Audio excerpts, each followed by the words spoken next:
Morning student, BEd first year financial accounting. Financial accounting के अंदर आपका प्रदर्शन पद्धति चल रहा था, जिसके तात्पर्य मैंने बताया था करके दिखाना।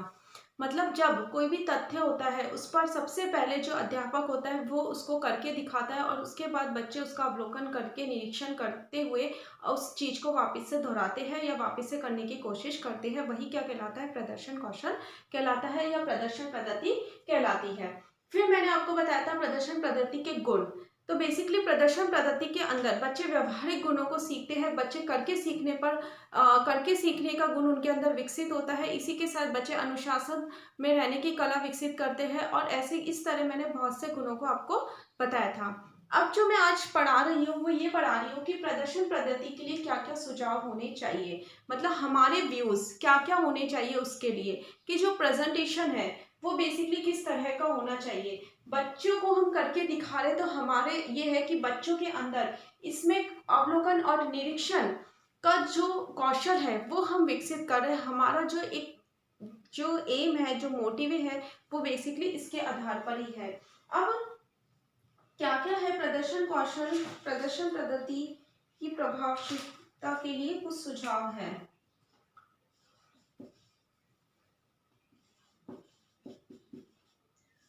प्रदर्शन पद्धति की प्रभावशीलता के लिए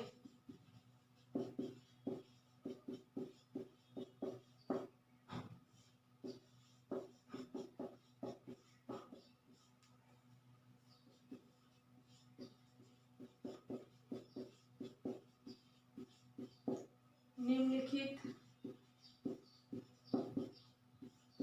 सुझाव है। नंबर 1, प्रदर्शन के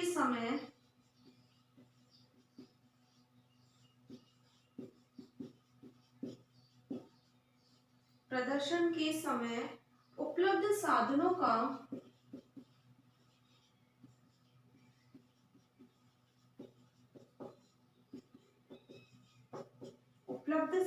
का पूरा उपयोग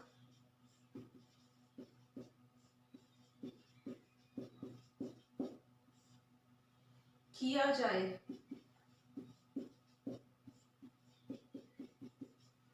जो फर्स्ट नंबर का है वो ये है कि प्रदर्शन के समय उपलब्ध साधनों का पूरा उपयोग किया जाए। मतलब जो भी सहायक सामग्री हम काम में ले रहे हैं उसका बच्चों को पूरी तरीके से यूटिलाइज करना बताना चाहिए, जिससे बच्चे एक तरह से अपनी वस्तु को एक मतलब पूरी तरीके से यूज में लेना सीखे। मतलब ये नहीं है कि वो आधी चीजों को काम में ले रहे और आधी बातों को काम में नहीं ले रहे। उनको अगर हम ओवरव्यू पूरा बता रहे हैं तो उनको ये बताना बहुत जरूरी है कि प्रदर्शन के समय हम जो भी साधन है उसको हम पूरी तरीके से उपयोग में ले।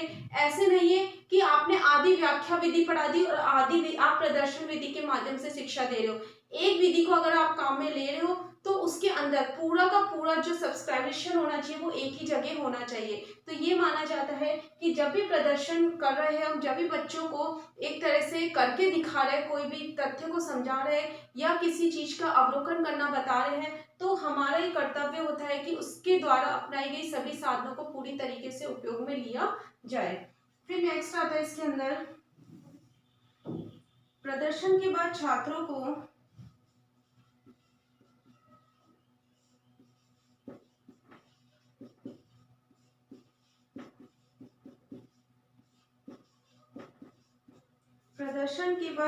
को प्रयोग करने के अवसर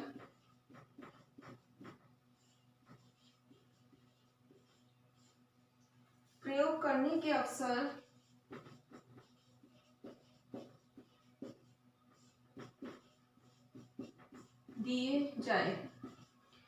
जो भी हम एक्सपेरिमेंट, जैसे हम कुछ बच्चों को जब अगर कोई एक्सपेरिमेंट काम में ले रहे हैं, एक्सपेरिमेंट बता रहे हैं, तो बच्चों को वापस से उसे दोहराने के लिए बोला जाता है। मतलब छात्रों को वापस से उसी चीज को प्रयोग करने के अवसर प्रदान करने चाहिए, जिससे क्या होगा, बच्चे उस चीज को भूले नहीं।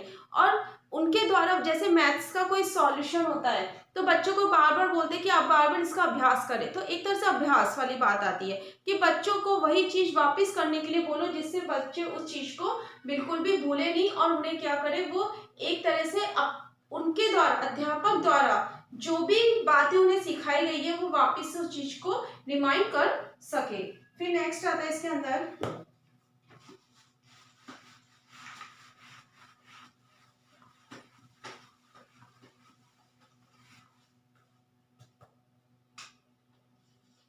थर्ड, प्रदर्शन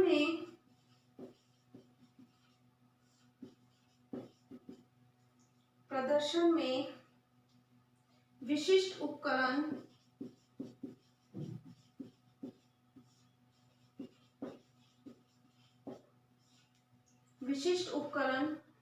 प्रायोगित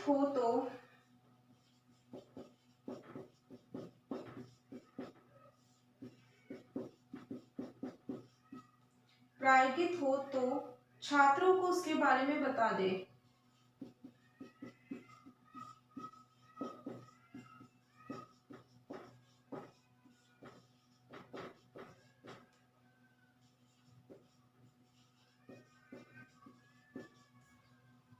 मतलब कोई एक तरह से विशिष्ट प्रकार का उपकरण है और वो बच्चों के प्रयोग में अगर आ रहा है तो अध्यापक उन्हें ये बता सकता है कि हम जो प्रेजेंटेशन बता रहे हैं या जिस कॉन्सेप्ट को हम क्लियर कर रहे हैं, अगर हम इसके अंदर इस उपकरण को भी काम में लेंगे तो ये बच्चों को और अच्छी तरीके से समझ में आ जाएगा। जैसे हम आपको जब माइक्रो टीचिंग करवाते हैं तो हम बोलते हैं टीए को उपयोग में लो, ठीक है। टीए ये एक सहायक सामग्री के रूप में मानी जाती है, तो ये एक तरह का विशिष्ट प्रकार का है। या हम ये बोलते हैं कोई मॉडल का उपयोग करो, तो ये एक विशिष्ट प्रकार की सहायक सामग्री के अंदर आता है। तो इसी प्रकार बच्चों को ये ज्ञान देना सबसे ज्यादा इंपॉर्टेंट होता है कि प्रदर्शन से पहले बच्चों को ये क्लियर कर दे कि ये जो उपकरण है ये आपके लिए कितना बेनिफिट होता है। तो इसके बाद ही प्रदर्शन जो विधि है, प्रदर्शन विधि को काम में लिया जाता है। फिर नेक्स्ट आता है फोर्थ नंबर,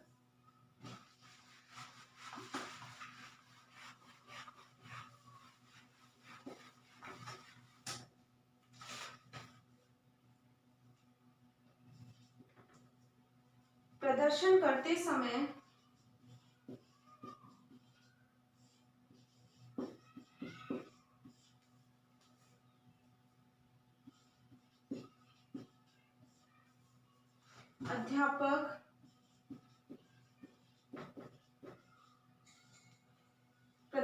करते समय अध्यापक प्रतिक्रिया की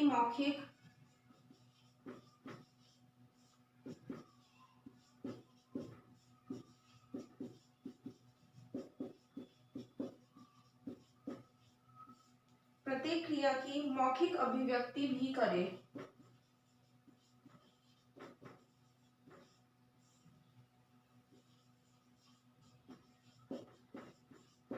इसका मतलब होता है कि प्रदर्शन विधि के अंदर बच्चों में मौखिक कौशल का विकास होता है। मतलब इसके अंदर बच्चे क्या करते हैं, जब अध्यापक किसी भी कंटेंट को बता रहा है प्रेजेंटेशन के माध्यम से, तो उसकी जितनी भी एक्टिविटी है उसे वो मौखिक रूप से क्या करे, अभिव्यक्त करे। मतलब उसका जो प्रेजेंटेशन करने का जो तरीका है वो ये नहीं है सिर्फ वो दिखाई रहा है, उस चीज को एक्सप्लेन भी करे। उसका जो अट्रैक्शन होता है वही बच्चों को क्या करता है, उस कंटेंट के प्रति रुचि उत्पन्न करेगा। इसलिए बोला गया है कि प्रदर्शन करते समय अध्यापक प्रतिक्रिया की मौखिक अभिव्यक्ति भी करे, मतलब एक्सप्लेनेशन भी साथ साथ उसके साथ साथ वो एक्सप्लेनेशन भी करे। फिर नेक्स्ट आता है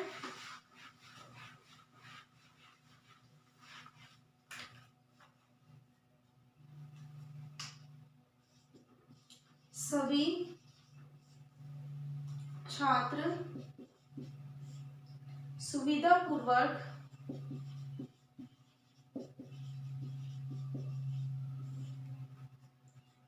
प्रदर्शन की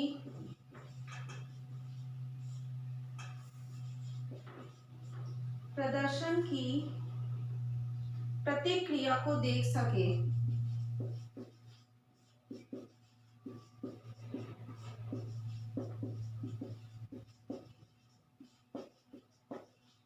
मतलब इस स्तर के अकॉर्डिंग होनी चाहिए, या इस तरह प्रदर्शन हम इस तरह करें। मतलब बच्चों को जब हम कोई प्रेजेंटेशन बता रहे हैं तो वो इस तरह बताए, क्लासरूम्स को ध्यान में रख के, उसके आकार को, बच्चे के स्तर को ध्यान में रखते हुए करना चाहिए, जिससे बच्चे प्रतिक्रिया को आसानी से क्या करे, देख सके।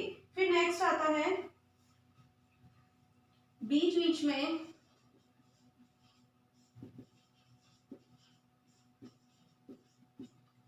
बीच में छात्रों से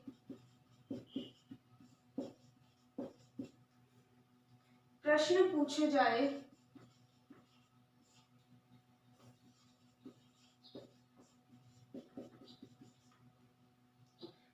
ताकि उनकी जिज्ञासा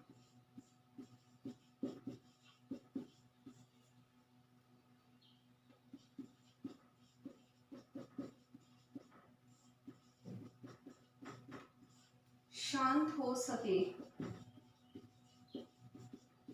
आप माइक्रो टीचिंग करवाते हो, जब माइक्रो टीचिंग में सभी प्रकार के कौशलों को बच्चों के सामने रखते हो तो बीच बीच में प्रश्न पुटअप करने का आपका क्या उद्देश्य होता है कि बच्चों के जो भी डाउट्स है, वो जो भी डाउट्स उनके मन में है वो क्लियर होते चले जाए। तो इस प्रेजेंटेशन के माध्यम से भी हम बच्चों से बीच बीच में क्वेश्चन पुटअप करने चाहिए, जिससे बच्चों के अंदर अगर कोई भी जिज्ञासा होती है, वो क्या होती है, उसको हम शांत कर सकते हैं। वो कुछ भी जानना चाहते हैं इसके बारे में तो क्लियरली वो एक्सप्लेन कर सकते हैं या उसके बारे में जान सकते हैं। इसलिए बोला गया है कि बीच बीच में छात्रों से प्रेजेंटेशन करते वक्त क्या करना चाहिए, छात्रों से प्रश्न मतलब क्वेश्चंस पुट अप करते रहना चाहिए। फिर लास्ट आता है इसके अंदर नेक्स्ट पॉइंट,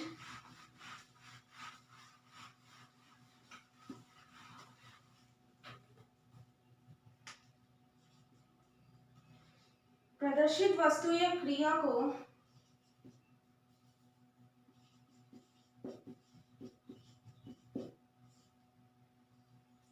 प्रदर्शित वस्तु या क्रिया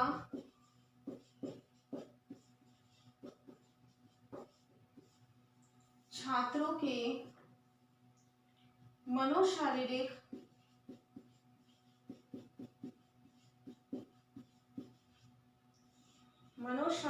स्तर के अनुरूप हो।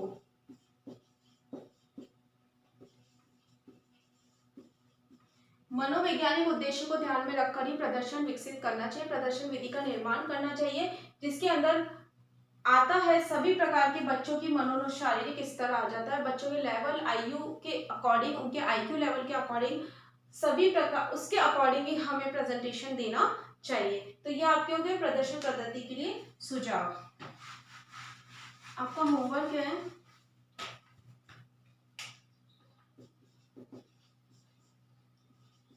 प्रदर्शन विधि को स्पष्ट कीजिए।